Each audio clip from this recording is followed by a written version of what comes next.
Ona göre İbn-i Qeym Rahimehullah buyurur ki, biraz haşiyə çıxaq. İbn-i Qeym Rahimehullah buyurur ki, kim Allah'tan qeyrisinə bağlanarsa, bağlandığı şey ne olur olsun, 3 şeylə ona əzab olunar dünyada.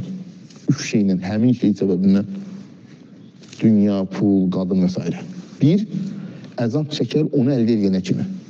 Mesela kadın sevgilisini kazanır kimi, ya pul kazanır kimi. Çalışır, vuruşur, bütün cühdunu, çalışmanı sərf edib əldə eləmək üçün. Bu bir əzabdır. 2, əldə edəndən sonra itirməməyə çalışır. Bir də əzab çəkir ki, pul ahirətə gələsin və s. itirməsin.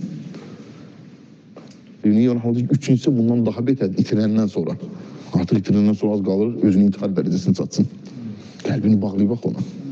Bu dünyada qəlbini Allah'tan qeyri bağlayanın bu dünyada cəzası var. Siz bir də bərzəxi və axirətə fikir versin. Və o axirətdə hal necə olsun? Qəlb ona bağlanmalıdır, onun məhəbbətindən rahatlanmalıdır, onun zikrindən rahatlıq tapmalıdır.